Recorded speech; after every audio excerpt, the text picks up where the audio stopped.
नैबे जायगाया 2 नं उत्तर बल्दी बा दलगाव जोंनि सुबाइजार समस्तिनि सिङाव थानाय 2 नं बल्दी गामि बा दलगाव होनना बुङो।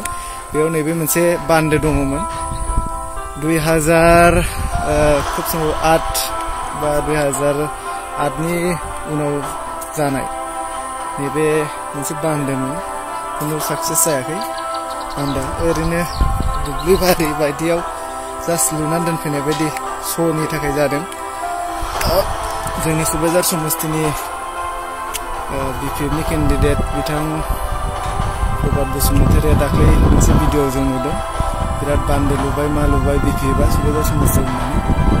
दा बेखायनो जों देखायनो नागिरदों नै नायदो बे मोनसे बान्दो 2 नं बल्दीनि 2 नं उत्तर बल्दी खुनु जेबो गैयानो दरजा दं मा दं जेबो गैया ओरैनो बानायबाय बेसेबां एमाउन्ट बेनि खुनु फाउन्डेसन स्टोन गैया एबा साक्सेस जायाखै।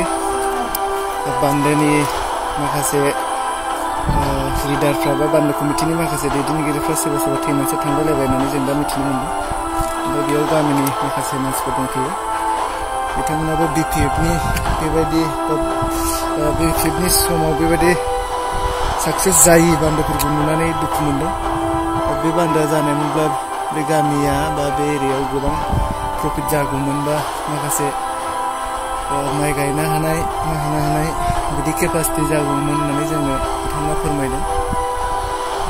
बान्दोआ नैबेनो नायदो जेबो गैया। ओमफ्राय बान्दोनि नैबे गोजौ बान्दोआ खामानि जायाखै बिथांमोना नैबे माथावरि बायदि होनानै दोनबाय। बे दा बे गसंनाया माथावरि दैया दुंबा बैजों माथावरिनि गोजौआव माथावरिसो होथेनानै दोनबाय मानोना बान्दोआ दरजाबो गैया माबाबो गैयाखाय दैया फैयोब्ला ओरैनो थाङो डाइरेक्टनो। बेखायनो बिथांमोना माथावरि होबाय। बे माथावरियाबो बोसोरफ्रोमबो दैनाव बायो होननानै जों मिथियो।